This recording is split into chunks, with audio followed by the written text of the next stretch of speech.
Hey everybody, it's Greg Rice. We're here in the Bucket, Pawtucket, Rhode Island, and today we're going to talk about due diligence periods. Should every investor have a due diligence period?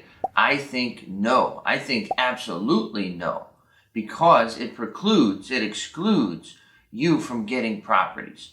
You need to understand that a due diligence period is for a comprehensive or complicated project. If you're buying a regular old 3-family, 6-family, whatever, you can do that due diligence beforehand. Before you even show up to the property, you can figure out what the rent rates will be, what your turnover costs could be, etc. It's very simple to figure that out. Due diligence is more specifically towards development of properties that you know nothing about. So I'll refer to my Sacred Heart Church that I've been working diligently on for the last 7 or 8 months now. And what I did with the diocese is I said, listen, this is a beautiful structure, it's a beautiful property, but I don't know anything about it. I don't know how it's going to work, how the city feels about it, how a bank would feel about it, how a construction company would feel about it. I need some time. And they were like, sure, by all means, Greg, take your time, do what you got to do, and we'll give you X amount of months to do so. So I believe we agreed to 5 months with a 1-month extension if necessary. So 6 whole months for me to do my diligence. Now the first thing I needed to do was tour the property. So you need to look at it physically. You get in there, your own eyeballs, and assess it in your own opinion and experience. And I did that. And when I did that, I brought my entire team with me. All my closest personal advisors, family, professional, and in between. So what that did was give me multiple opinions to be able to condense it to one thought after that walkthrough. And the reason why I did this is because I didn't know anything about this church. I didn't know anything about development, nonetheless. So the more ideas you can get, the better. So I suggest you rally your closest troops for step 1. Now, step 2 could be different for you, but for me, it was to get a lender on board. I needed to figure out if a bank would give me money for this project. So I did not know any bank in this region that was interested. I reached out to all my closest banker friends and I said, hey, church. They were like, peace out, all set. Thank you anyways. And I said, okay, so now what do I do? Step 2.5, you could call it, was find a broker, a commercial broker that is. So that is somebody who has connections to other banks that I might not even know about. So I contacted my good friend Bill Wallace at Cornerstone Commercial Capital, and Bill said, oh yeah, Greg, I know a bank in Massachusetts that would do X, Y, and Z for this project. They're looking for, projects of this size and style. And I was like, wow, this is amazing. So yes, I pay Bill. Yes, I pay the bank. But Bill created this opportunity in its entirety, because without him, I would have never met the bank. So that's step 2.5 if you can't find the bank. Now, step 3 is the architect. The architect is the one that's going to design this structure. ZDS is who I chose for the architect. They're the probably most elite, you could say, the most well-known, right? Downtown Providence. They do high-end work. And I figured that they would just brush me aside as a small guy. Hey, we only do projects like this or above. But they took me under their wing. So I was super grateful, super appreciative.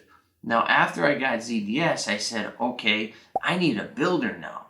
So I happened to be at a ZDS event and I met Bentley Builders. So Bentley has worked with ZDS, which is huge. You need that cohesive camaraderie between your architect and your builder. They need to get along and love each other. That's what they need to do, is love each other. Because if they're like this or even like this, it's not going to work, and it's going to cost you, the sponsor, time and money. So it's very important that you have a cohesive relationship there. Now, after that, you got a slew of other things to handle. I would say number 5 would be your engineering. So the engineering is all of your mechanical, your electrical, your plumbing, water, sewer, all of these types of functions and mechanics are things that will be underneath your builder and underneath the architect as well. It's kind of one big happy family there. So you'll need an engineer on board. And I have multiple engineers, so that's important too, is you could split it up. One here, one there. You don't have to use just one. After your engineer, you're going to need insurance. What's it going to cost to insure this property? So I got my insurance quote lined up. That's something totally separate from during the build phase, but it's important to know for your pro forma and your financial purposes. Now after that, really you should be first or second, but putting them in now because that's how it went, is your financial advisor. Now I use Lashinsky Finance. Mike Lashinsky of Lashinsky Finance. I've interviewed him as well. You should check that out. It's a good opportunity to get a neutral party, somebody that's not for the project, somebody that's not against the project, and somebody that's not going to just talk you up in your ear or talk you down in your ear. Mike is a neutral party that tells you, this is your soft cost, this is your hard cost, here's your expected return, here's what your contingencies could be, here's what some of your pitfalls could be, and you look at it and you're like, wow, this is perfect, or ooh, this is a bad project. So really, we should have put Mike in the front of the pack, but nevertheless, during this time, you have the opportunity to put all these pieces together. And I'm not done, I'm still going.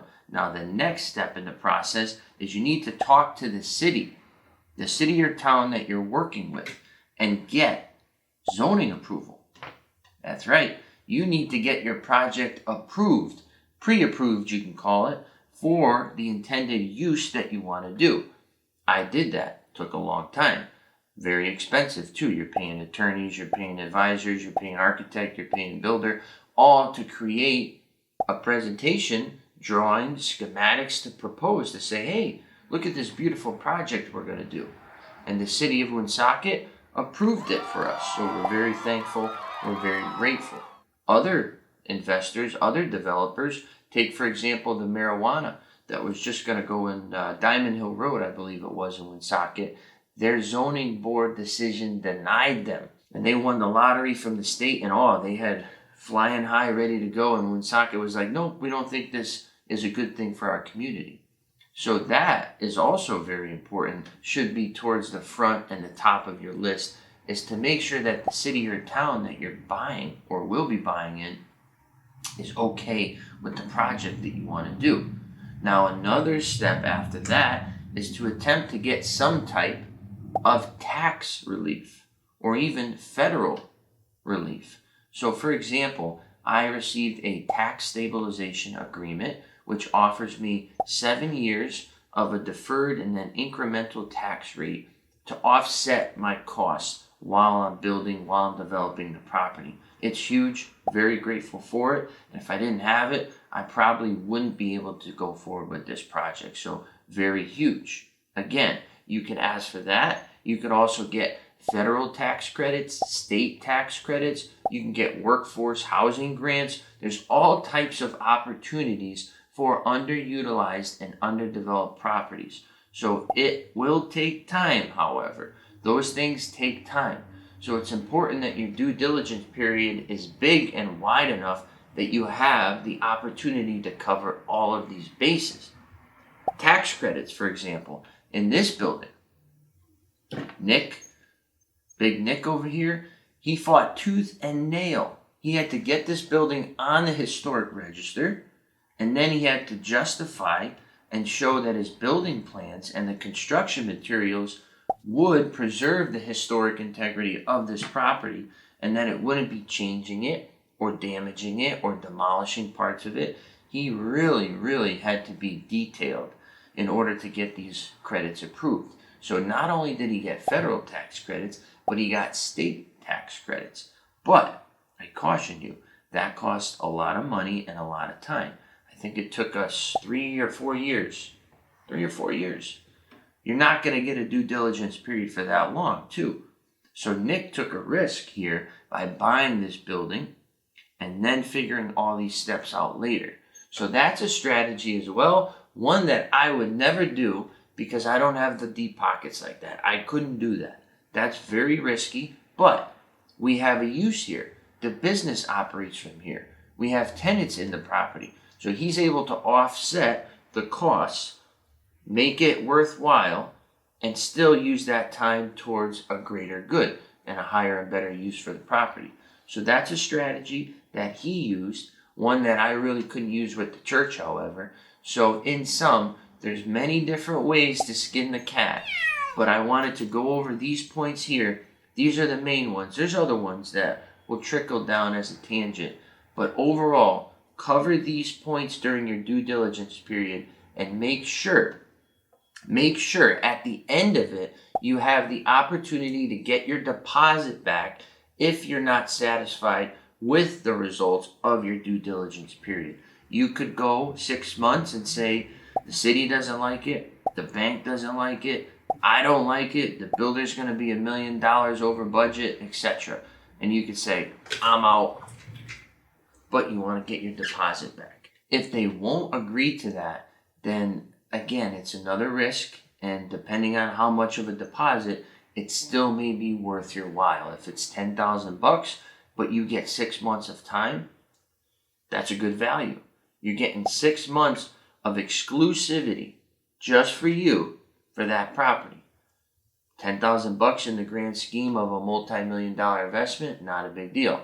But if they want, say, $50,000 for 6 months, then you could be like, non-refundable. That's not worth it for me. That's a down payment on a 3-family or a 4-family or whatever. So make sure that you're putting your money to its highest and best use, and understanding that there's a lot of risk in this game, and due diligence periods are not for the small balls. Those little properties, if you put a due diligence clause, you're really just saying, bye-bye, I don't want to be considered for this property. An inspection is probably as high as you can go on that. And even those nowadays are like, this guy wants an inspection, or this girl wants an inspection. Peace. People are cutting nose from their offers as well. So be very careful, okay? And putting your risk where it's most appropriate is the best way I could say it. If you have any questions for me, for Nick, throw them in the comments field below. We'll get right back to you. Once again, Greg Rice here in the bucket on a super long video. Thank you for following along. Your property managed.